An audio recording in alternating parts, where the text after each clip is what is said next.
Hello friends, मैं हूं आपका दोस्त कमलेश देवांगन। स्वागत करता हूं आप लोगों का आपके अपने यूट्यूब चैनल पर। फ्रेंड्स, आज का जो हमारा वीडियो है जीएसटी क्या है इसकी पूरी कहानी, ये सेकंड पार्ट है, जिसमें हम आप डिस्कस करेंगे कि जीएसटी में इनपुट टैक्स क्रेडिट क्या होता है, जीएसटी में कितने तरह के डीलर्स होते हैं।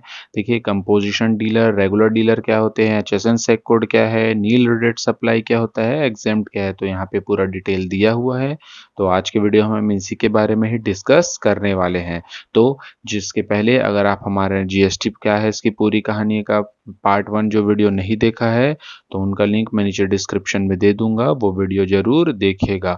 और अगर आप एक अकाउंटेंट बनना चाहते हैं, आप जीएसटी से रिलेटेड पूरी अकाउंटिंग अच्छी तरीके से सीखना चाहते हैं, तो हमारे चैनल को सब्सक्राइब जरूर कीजिएगा और हाँ, बेल आइकन को प्रेस करना ना भूलिएगा। ओके, तो चलिए हम आगे बढ़ते हैं।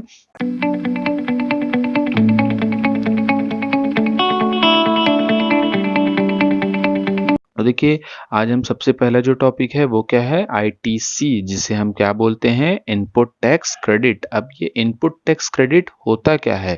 तो देखिए, इससे इनपुट टैक्स क्रेडिट से पहले तो हमें को इनपुट और आउटपुट पता होना चाहिए कि वो क्या है। तो सबसे पहले तो हम इनपुट और आउटपुट समझते हैं।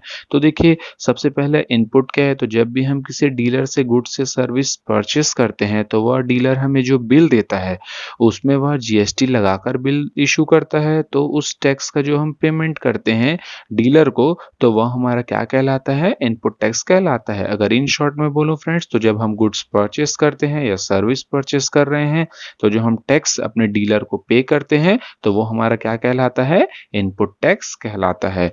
अब सेकंड की बात करते हैं, तो आउटपुट। तो क्या, जब भी हम किसी पार्टी या कस्टमर को गुड्स या सर्विस सप्लाई करते हैं, तो हम उनसे क्या करते हैं, टैक्स वसूलते हैं। या फिर इसे भी दूसरे शब्दों में कहूं, तो जब हम किसी को सामान बेचते हैं, तो अगर हम जीएसटी में रजिस्टर है, तो हम उसे टैक्स लगा के ही बिल देंगे, तो हम ग्राहक से टैक्स वसूलेंगे।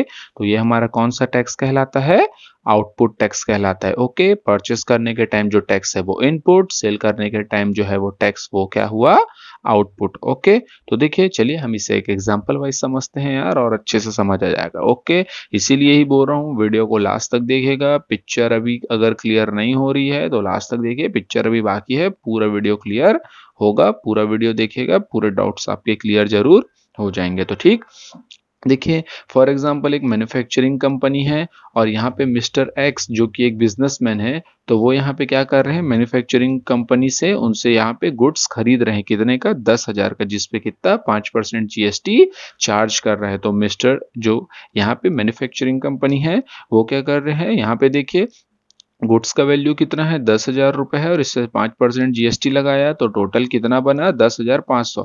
तो 10,000 का 500 का बिल मैन्युफैक्चरिंग कंपनी है वो किसे इशू करेंगी, मिस्टर एक्स को। ऑब्वियस सी बात है, क्यों, क्योंकि मिस्टर एक्स क्या कर रहे हैं, गुड्स को परचेस कर रहे हैं। तो यहाँ पे देखिए, ये जो 500 रुपए जो टैक्स का जो यहाँ पे टैक्स बिल में दिखाया जा रहा है, तो ये क्या है, मिस्टर एक्स के लिए यही है इनपुट टैक्स इनका, कितना, 500 रुपए। क्यों, क्योंकि ये खरीदने के टाइम ये पहले से ही इसको ये पे कर रहे हैं। ओके, तो खरीदने के टाइम को टैक्स को क्या बोला जाता है, इनपुट, जैसे कि हमने अभी थ्योरी पढ़ा। तो चलिए अब हम आगे के एग्जाम्पल में बढ़ते हैं।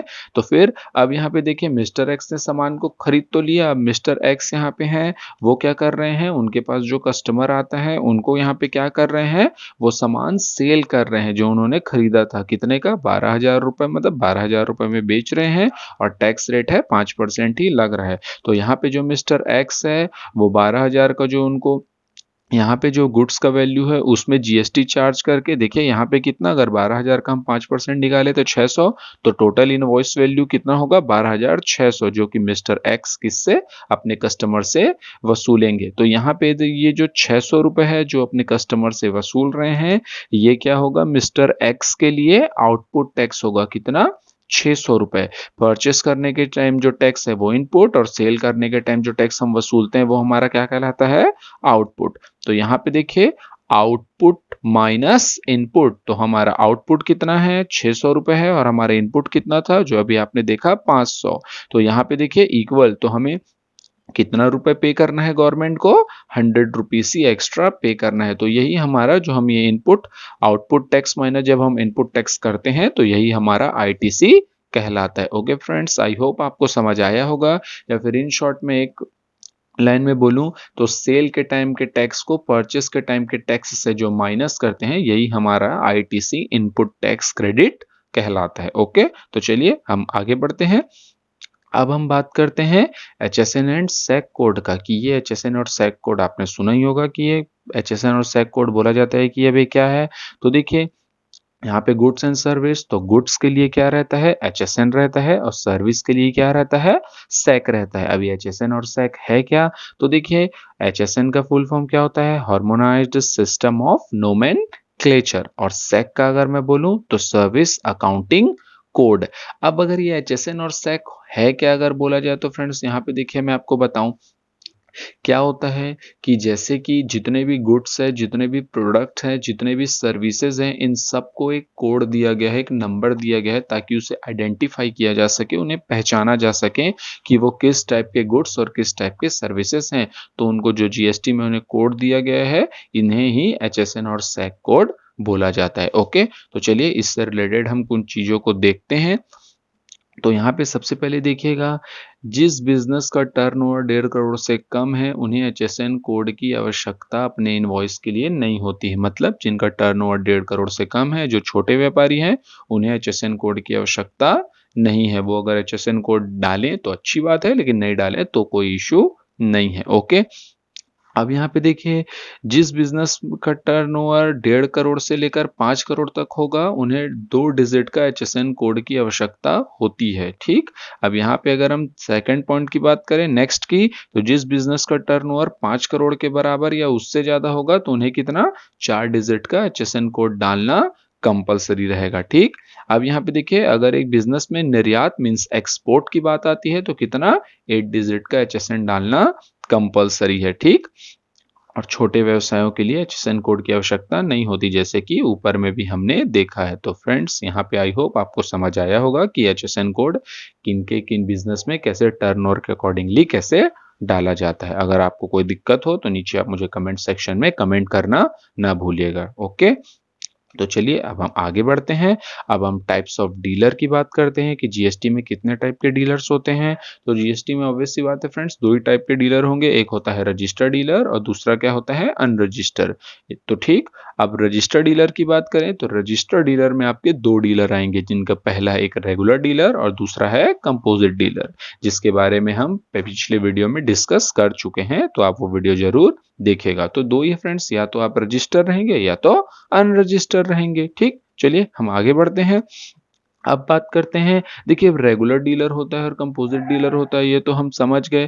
तो अब इनमें डिफरेंस देखते हैं कि रेगुलर स्कीम लेंगे तो क्या क्या होता है और कंपोजिशन स्कीम लेंगे तो क्या क्या होता है। तो यहाँ पे देखिए, सबसे पहले सेल, तो अगर आप एक रेगुलर डीलर है तो आप इंट्रा स्टेट और इंटर स्टेट दोनों सेल कर सकते हैं। मतलब अपने राज्य में भी सामान बेच सकते हैं, प्लस दूसरे के राज्य में भी सामान बेच सकते हैं।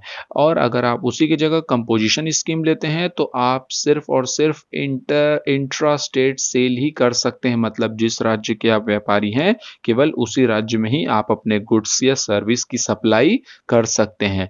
यहाँ पे देखिए फ्रेंड्स, परचेस के मामले में थोड़ा सा यहाँ पे ध्यान रखिएगा, कंपोजिशन स्कीम वाला है वो खरीद तो कहीं से भी सकता है, मतलब वो परचेस इंटर और इंट्रा दोनों कर सकता है, लेकिन सेल जो है वो सिर्फ इंट्रा स्टेट ही कर सकता है। तो ध्यान रखिएगा। ओके, नेक्स्ट सेकेंड पॉइंट की हम बात करें तो ये क्या है, इनवॉइस। तो जो रेगुलर डीलर होता है वो टैक्स इनवॉइस इशू करता है। मतलब जो रेगुलर डीलर है वो अपने जो बिल में जीएसटी मतलब सीजीएसटी, एसजीएसटी, आईजीएसटी टैक्स लगा के बिल इशू करता है, इसीलिए उनके बिल को टैक्स इनवॉइस बोला जाता है।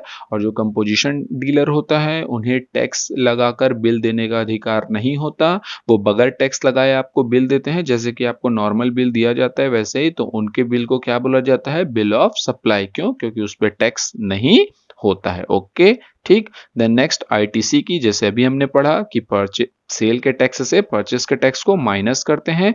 तो जो रेगुलर डीलर होता है वो आईटीसी क्लेम कर सकता है, वो माइनस कर सकता है, लेकिन जो कंपोजिशन डीलर है वो आईटीसी क्लेम नहीं कर सकता। ठीक, देन अगर रिटर्न फाइलिंग की बात करें तो यहाँ पे देखिए, यहाँ पे थोड़े से रेगुलर डीलर में हमको देखना पड़ता है, अगर जिनका टर्नओवर 1.5 करोड़ से कम है तो वो चाहे तो क्वार्टर, वैसे तो उनको क्वार्टरली रिटर्न फाइल करना है, लेकिन चाहे तो वो मंथली भी चुन सकते हैं, लेकिन अगर 1.5 करोड़ से ज्यादा होगा तो उन्हें सिर्फ मंथली रिटर्न ही करना होगा। ओके, तो यहाँ पे आपके पास क्वार्टरली और मंथली दोनों के ऑप्शन है, बट किस केस में, जब आपका जो टर्नओवर है वो 1.5 करोड़ से कम हो तो। और अगर आप एक कंपोजिशन स्कीम वाले हैं तो आपको क्वार्टरली रिटर्न ही फाइल करना होगा। ओके, ठीक, तो आई होप आपको ये समझ आया हो। तो चलिए हम और देखते हैं आगे और क्या है। अब यहाँ पे ये क्या है, नील रेटेड सप्लाई। तो नील रेटेड सप्लाई मतलब फ्रेंड्स ऐसा है जो जीएसटी के दायरे में, ऐसे प्रोडक्ट्स एंड सर्विसेज जो जीएसटी के दायरे में तो आते हैं लेकिन अभी फिलहाल उन पे किसी प्रकार का टैक्स नहीं लगाया जा रहा है। ओके, जैसे अगर एग्जांपल की बात करें तो सॉल्ट है, ग्रेन्स है, वैसे तो बहुत सारे प्रोडक्ट्स है फ्रेंड्स, यहाँ पे फिलहाल सिर्फ मैंने एक दो ही लिखे हैं, अगर आप सर्च करें तो आपको बहुत सारे ही प्रोडक्ट्स मिल जाएंगे। एक्चुअली हमें नील रेटेड बस समझना है जो जीएसटी में आते हैं बट अभी उनमें अभी फिलहाल के लिए कोई टैक्स नहीं लगाया जा रहा है, इसे ही नील रेटेड सप्लाई मतलब गुड्स और सर्विस जो है वो बोला जाता है। ओके, देन नेक्स्ट हमारा क्या है, एग्जेम्प्ट सप्लाई। अब एग्जेम्प्ट की बात क्या करें तो एग्जेम्प्ट क्या होता है, तो ऐसे प्रोडक्ट, गुड्स या सर्विसेज जो जीएसटी में आते तो हैं लेकिन उनमें किसी प्रकार का टैक्स नहीं लगता, वो बिल्कुल टैक्स फ्री गुड्स होते हैं फ्रेंड्स। नील रेटेड दोनों ही, ये भी जीएसटी के दायरे में आते हैं, ये भी जीएसटी के दायरे में आते हैं, नील रेटेड भी है, एग्जेंट भी है, लेकिन नील रेटेड में फिलहाल के लिए अभी कोई टैक्स नहीं लग रहा है, ठीक है, लेकिन एग्जेम्प्ट में तो टैक्स कभी लगेगा ही नहीं। हो नील रेटेड में हो सकता है आगे लग जाए, बट एग्जेम्प्ट में तो अभी कोई भी टैक्स नहीं लगेगा। तो अगर इसके एग्जांपल की बात करें तो देखिए, एग्जेम्प्ट में ऐसे होते हैं जो खुले में बिकते हैं, जो जो नॉर्मल जो खुले में, जैसे फ्रेश मिल्क है, फ्रेश फ्रूट्स हैं, मीट है, ये इन सब चीजों को एग्जेम्प्ट सप्लाई के अंडर में रखा गया है। ओके फ्रेंड्स, तो आज जितने भी टॉपिक हमें क्लियर करने थे वो हम सारे टॉपिक क्लियर कर चुके हैं। आई होप आपको वीडियो अच्छा लगा हो। तो अगर आपको हमारा वीडियो अच्छा लगा हो तो वीडियो को शेयर कीजिएगा, सब्सक्राइब कीजिएगा, लाइक करना ना भूलिएगा, हाँ, और बेल आइकन भी प्रेस जरूर कीजिएगा। बड़ी मेहनत लगती है यार वीडियो बनाने में, तो एक लाइक तो बनता है। ओके, और अगर आप एक अकाउंटेंट बनना चाहते हैं तो हमारे वीडियो जीएसटी के सीरीज को देखते रहिएगा, जिससे कि आपको जीएसटी से रिलेटेड पूरे अकाउंटिंग हमारे वीडियोस में, हमारे चैनल के द्वारा आपको मिलती रहेगी। ओके, तो कीप वॉचिंग, कीप लर्निंग, देखते रहिए, सीखते रहिए। Thank you.